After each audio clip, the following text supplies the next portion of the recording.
Yes, ma'am. It's complete.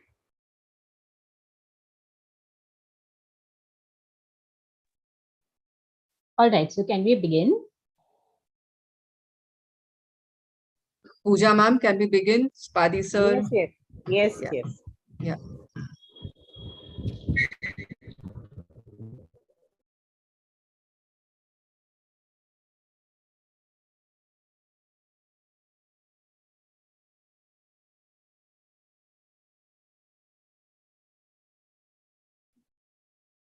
Good morning and welcome to our final day, day 10 of your first year induction program, the Valedictory ceremony.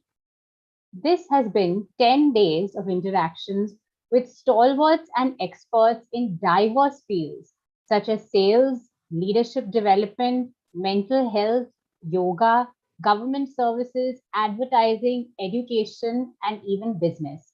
And I'm sure you have all learned so much from each of these speakers. Today, on our last day of this program, we will hear from a renowned global entrepreneur and philanthropist, Mr. Lal Chellaram, who is also trustee of the HSNC board. Mr. Chellaram qualified as an economist from London University and is the chairman of the Chellaram Group of Companies. He established the group's diversification into ship owning and ship operations in the late 70s. Mr. Chellaram is also the founder of the Chellaram Foundation India, Hong Kong, Gibraltar, and the UK. In addition, he is the founder and chairman of the Chellaram Diabetes Institute, which is a not-for-profit institute in Pune with state-of-the-art clinical and diagnostic facilities. The principal objective of this institute is to create a lasting impact on the diabetes scenario in India through patient care, awareness, education, and research. Through this institute, Mr. Chellaram initiated a free rural diabetes screening and awareness program in the Pune district. This year, Mr. Chellaram became the recipient of the Pravasya Bharatiya Samman Award 2021 conferred by the President of India. We are indeed honored to hear Mr. Lal Chellaram deliver the valedictory address on the topic Be Indian, Focus Global.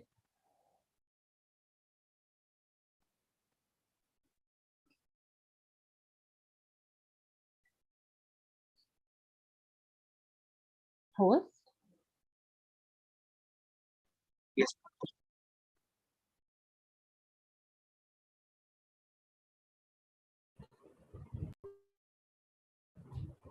Please start the recording also. Dear students, a special welcome to all the first year students of KC College and HR College for the year 21-22. All of you who are on campus today for the first time. HSNC University offers an education that will open new worlds and new possibilities for yourselves.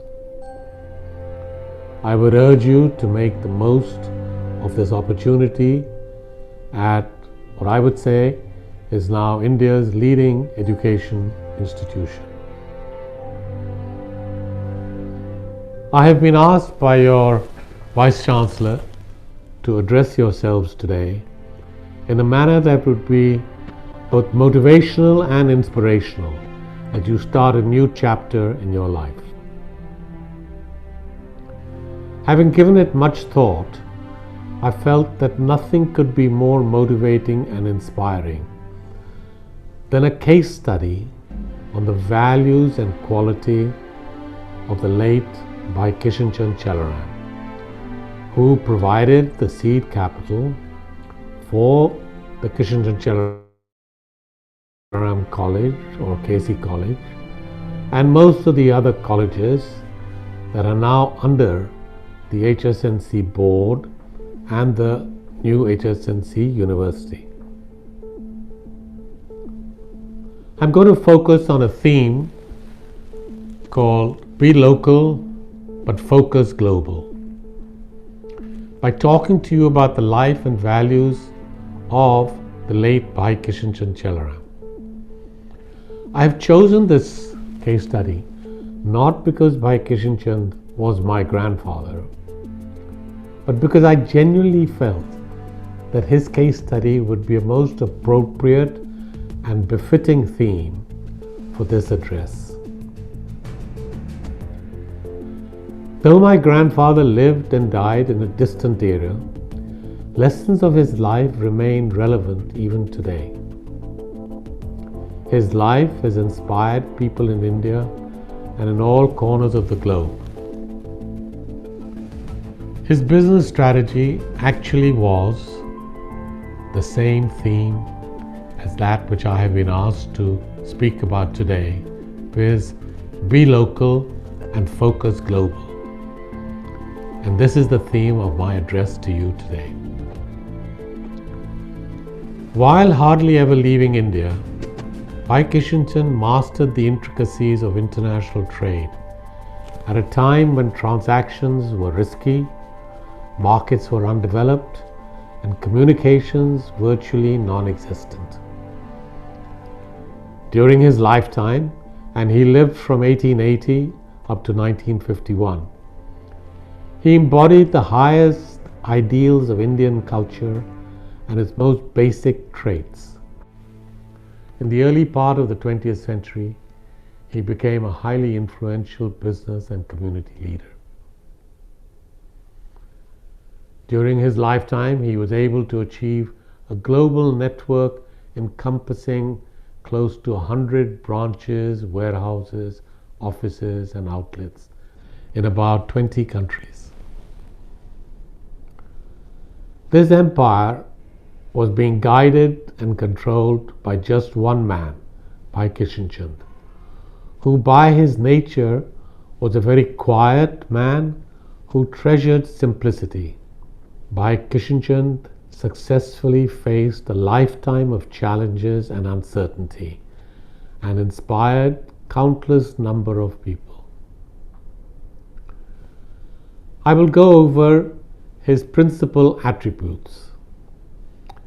He was a truly successful educationist, he was an entrepreneur, and he was a philanthropist. I will start now with his attribute of being an educationist. He was an educationist because he sincerely believed in the critical importance of education and training to uplift not just every individual, but to also uplift the growing economy of India. Bhai Kishan Chand had a saying that he repeated over and over many times and to many people. When you educate a person, you give him or her an opportunity to uplift themselves, and you give them possession of a real asset that no one can take away from them. This asset is there for your lifetime to use and build upon. During Bhai Kishan Chand's lifetime, he started the Kishan Chand Chellaram Educational Trust, a charitable trust that has continued to this day to help students and educational institutions all over India. To give you one example, as you're aware, India underwent a partition in 1947. During those post-partition days in Bombay, Bhai Kishan Chand was approached by a group of academics led by Professor Kunnani, who wanted desperately to buy an expensive but prime piece of land in Churchgate in order to start a college. And this was principally for all the refugees who had come down from Pakistan. Bhai Kishan Chand gave Professor Kunnani rupees 2 lakhs, which was the asking price for the land, and told him to begin construction of the college with whatever they could raise from other benefactors. and not to worry about the funding. Initial funds for part of the building were raised from other benefactors, and Bhai Kishan Chand provided the funding for the land and the balance for the construction as seed capital to complete the entire project. The Kishan Chand Chellaram College in Churchgate, Bombay, was named after him posthumously when it opened in 1954. This donation led to the seed capital which helped to open colleges all over Bombay under the umbrella of the Hyderabad Sindh National Collegiate Board. So apart from being an educationist, Bhai Kishan Chand was a successful entrepreneur. He separated from his father and started his own business in 1916. He was a true entrepreneur in the sense that he had a plan and he had a vision of what he wanted to do. And he went on to develop a model that took into account all the variables that he encountered. His early expertise was in the area of Indian textiles, and he knew that enough demand existed at home and overseas to justify buying the product in large quantities. His vision was to build up a global international trading, in-house dealing in the products of his expertise, but to utilize local manpower and to raise local finance. From the outset and during his early days, Kishan Chand had to set himself up as a specialist trader. While he dealt in a diverse range of products, he focused on high-priced and well-made luxury goods. By taking this approach, he found a specific market niche, and thanks to the exclusive product range, he was soon frequented by an upmarket and predominantly European clientele. And this is what made him confident about going global and going international. But he had to be cautious when deciding in what geographical areas he stood any chance of success, either as an import base, a source of new products, or for distribution and marketing. But using his experience and instinct, he had a distinct knack of being able to predict almost intuitively in which direction the current of trade was moving. In 1918, 2 years after he began, he chose Yokohama in Japan as a location for his first international branch.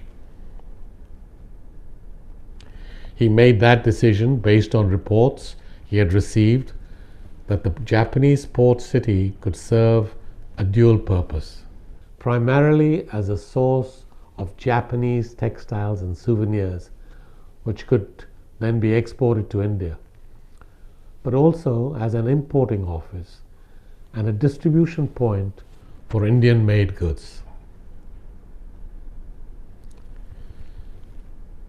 Over the next 20 years, he set out to set up a network of offices in many other countries that could buy and sell from one another. This is what his vision was, to have a chain of companies that would be mutually sufficient, using one another as sourcing centers and as distribution outlets and importers. His rationale was that with his own branches in these countries and in different parts of the world, trading could be more tightly controlled, and having his own sources, offices would ensure exclusivity of supplies.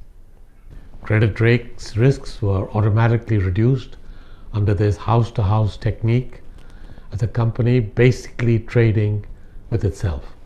Although he was fully hands-on in every aspect of the business, his vision of a global trading empire could only be realized if he had trusted staff.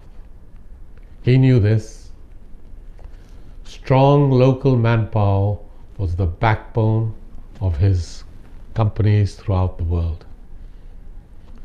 For this reason, he spent much of his time finding good local talent and then providing them with the incentives and motivations that would make it work. I'd like to give you an example of his profit sharing scheme, which gave an incentive to almost all of his staff. When he opened a Singapore office in the 1930s, he gave the manager a profit share of 15%. But this was calculated as 15 over 115, which actually equaled about 13%.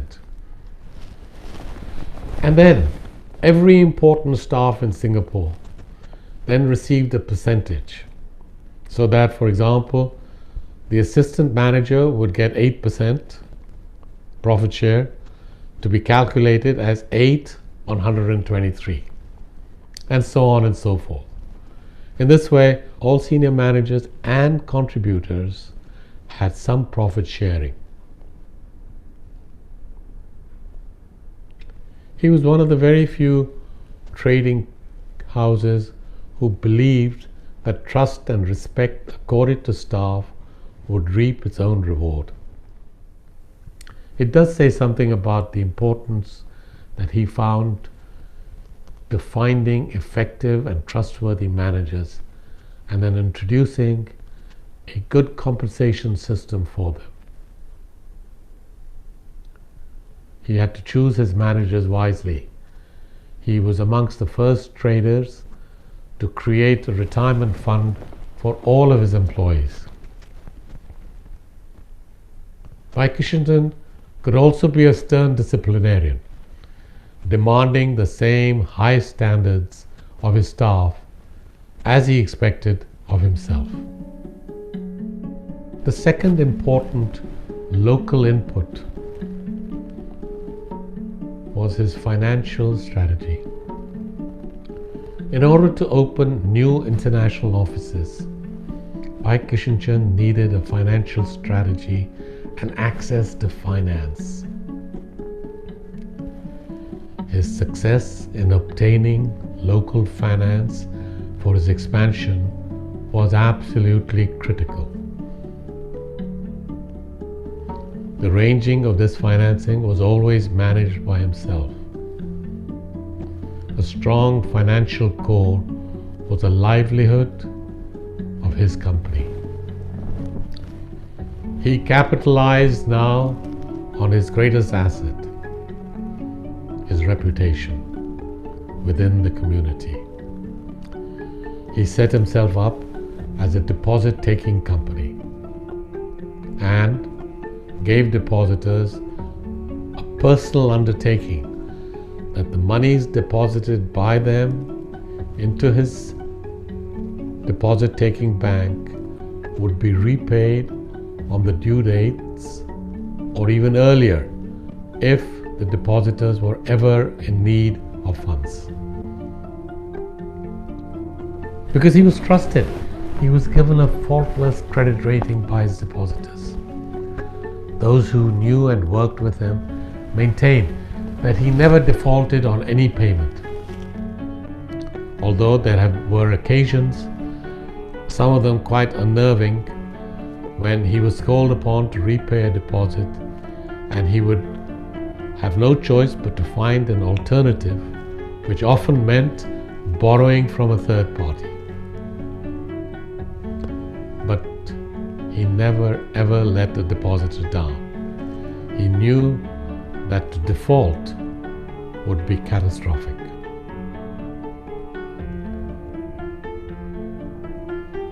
Despite the potential hazards in working in this way, He was inclined to take ongoing calculated risks. But as he always honored promises to his depositors, he came to be seen as a forceful and a very reliable business leader. Actually, Bhai Kishan Chand was one of the pioneers of a model that we would in today's parlance call a merchant banker. Because he raised money, just like a bank, in order to finance his merchanting business all over the world.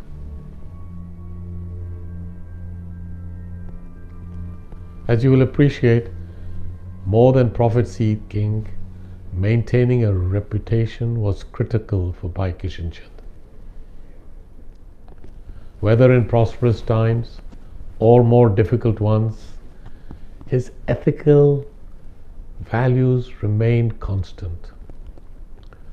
Word of his reliability and honesty spread far and wide and pulled in new local depositors, new customers, and good people who wanted to work for him and with him and to be part of his growing organization. He believed that business without conscience destroys the businessman. He was, of course, highly intelligent, and he was a shrewd businessman, but he would do nothing against his conscience. His ethical values remained extremely high throughout his life. One of his business ethics was try never to say no.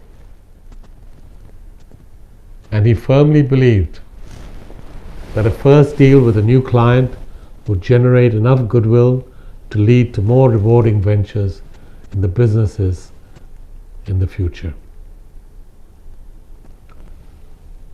In his personal life, there was obviously a lot of stress arising from his financing activities.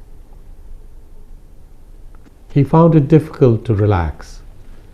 He spent most of his time communicating with his offices international and to check on their operations.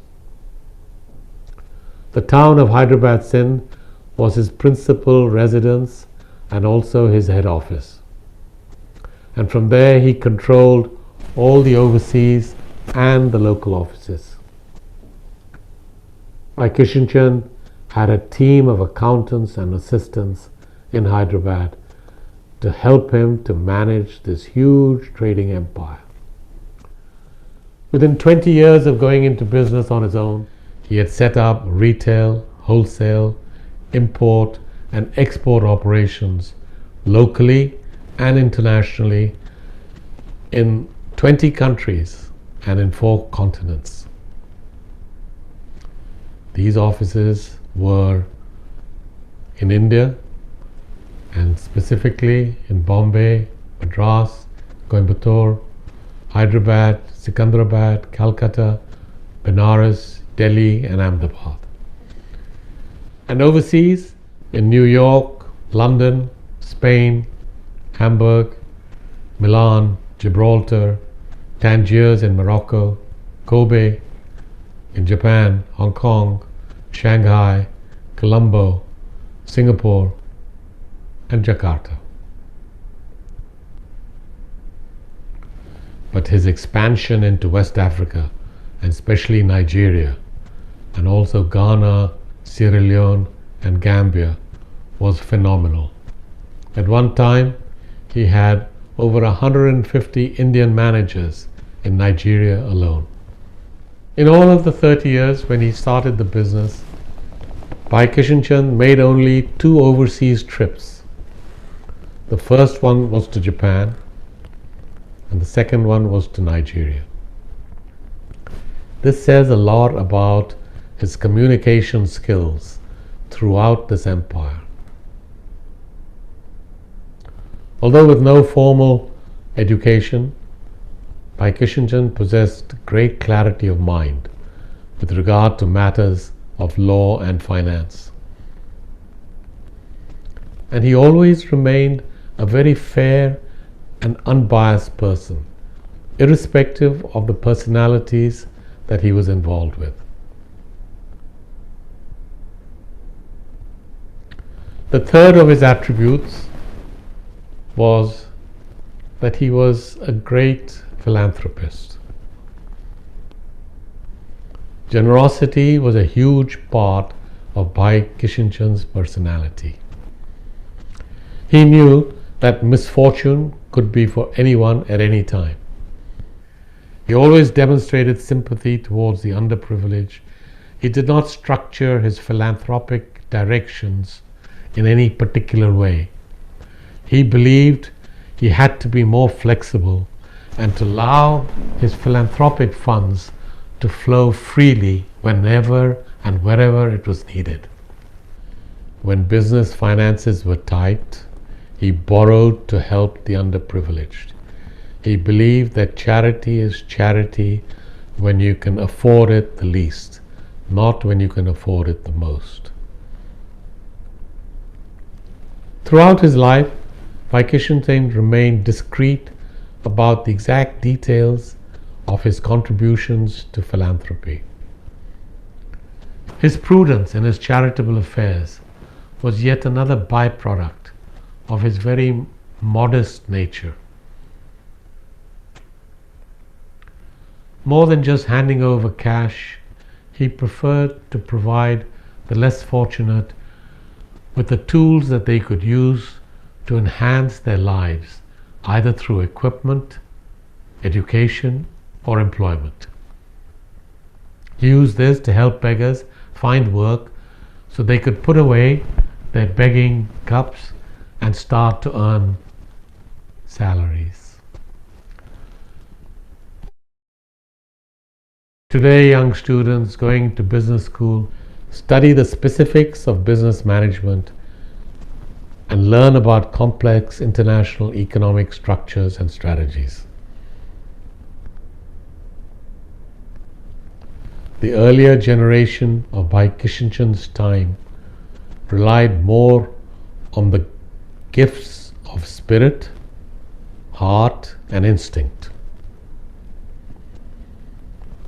Bhai Kishan Chand knew that to manage people effectively, he must first manage himself. He always led by example, which is one of the basic techniques taught today in all business schools. The most touted human resources development and the mission statements, so integral to modern business climate, were instinctively practiced by Bhai Kishan Chand. He realized that healthy employee relationships and a work environment that is cordial are vital components to success. He believed that the highest person in the business chain is responsible for the growth of those below him. And he himself practiced that leadership must be clear and must always be compassionate. This blend of inherent entrepreneurship and acquired knowledge has the potential to be very powerful.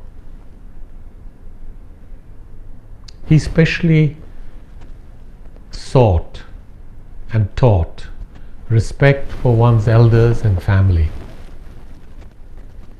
He believed completely in trusting in the Lord.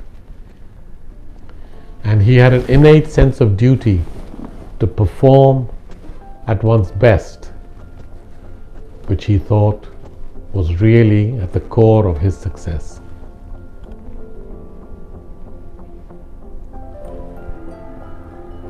To end, I must say that Bhai Kishan Chand's life has been a source of inspiration to me and also to many others. I really thought that this theme of be local but focus global would ideally be appropriate by way of a case study of Bhai Kishan Chand. I hope that you agree with me. Finally, and to conclude, my advice to all of you students today is please form good habits early in life. And I'd like to give you now 10 good habits that you should try to acquire. First of all, study habits. Number 1, attend all of your lectures and take notes. Number 2, read all your notes the same day. Number 3, try to apply your learnings right away. Number 4, try to become a better listener. Number 5, be compassionate and help other students in need. You also need to have positive attitude habits. Surround yourself with like-minded people. Volunteer for good causes that interest you. And confront your fear of speeches and train on every occasion that you can. Do try to mix sporting activities with your learning. Try to do some sport at least a few times every week. And really, a final habit which many of you may not approve of, but turn off your notification sources and your internet, sounds, visuals as often as you can. Thank you, dear students, and good luck.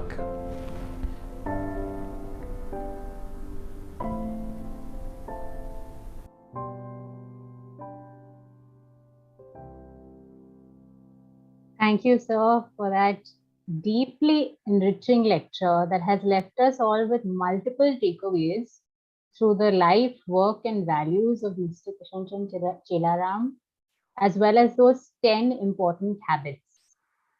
I now invite Dr. Tejashree Shanbag, Vice Principal, KC College, to deliver the vote of thanks. Thank you, Jade. Good morning to all. I hope I'm audible. Yes. Yeah, okay. Thank you. Lal Chellaram sir, thank you for your motivational and inspirational talk, and also for that anecdote about your grandfather, Bhai Kisanchan Chellaram, that you shared with us. Bhai Chellaram was not only, like what we heard from your talk just now, he was not only a successful businessman, but also a successful educationist, entrepreneur, and a philanthropist. And these three being his principal attributes.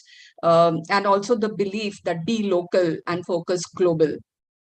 Bhai Chellaram's attributes of being an educationist and the importance of education for uplifting the people and the economy of India, which was stressed in your talk, was truly inspirational. A true entrepreneur, believing in local manpower and to raise the local finance. His profit sharing scheme, his belief of trust and respect to his staff, a disciplinarian, a great philanthropist with generosity and sympathy towards the underprivileged. His belief that charity is charity when you can afford it the least and not when you can afford the most is truly like I just like the thing, and I think all of us agree with it. Such a great thinking, a great philanthropist. Lal Chellaram sir, the 10 good habits that you have mentioned in your talk are very apt for the young freshers, the young generation, the young students who have joined the college, studying well, being compassionate, having positive attitudes, surrounding oneself with like-minded people, mixing sport, which most of our students are missing because they are too much on the mobile and the other things rather than being on the field. And the most important thing, as you said, was keeping having the off on the notification that is from the social media. Truly motivating talk you have given to us. So thank you so very much. I would also like to thank our provost, Dr. Niranjan Hiranandani, for his constant support. The Honorable Vice Chancellor, HSNC University, Dr. Hemlata Bagla, and Principal of KC College for her continuous guidance throughout for this induction program too. A big and sincere thank you to all the esteemed and the respected members of the HSNC board. I would like to extend thank you to the Dean of Commerce and Management, Principal of HR College, Dr. Pooja Ramchandani, and Dean of Humanities, Principal of BTTC College, Dr. Balram Balani sir, for always being there for us. And also, I would like to thank the vice principals of both HR and KC, the heads of the departments and teachers. A special thanks. I think I would fail in my duty if I'm not thanking Dr. Shalini Sinha, Vice Principal of KC College, and Dr. Manjula Srinivas for their and their whole team for organizing this particular induction program in such a wonderful manner, which started all on 28th September with the orientation program and having all those wonderful and motivational sessions. Thank you, tech team. For your constant support, and thank you students and parents for joining us through all the session. I'm sure all of you were good listeners, as Lal Chellaram sir just mentioned. You must have been, you should be a good listener, so that you must have enjoyed listening to all these sessions, plus must have gained a lot of knowledge from each and every sessions that were arranged for you. Thank you. Over to you, Jade. Thank you so much, ma'am. Dear students, we have come to the end of your induction program. I hope you will take forward all the knowledge and experiences you have gained from these 10 days as you journey through your first year. We wish you all the very best. Once again, welcome to the HSNC family. And your regular lectures will be beginning from Monday. So please check your WhatsApp groups for your timetable. Thank you and have a lovely day ahead.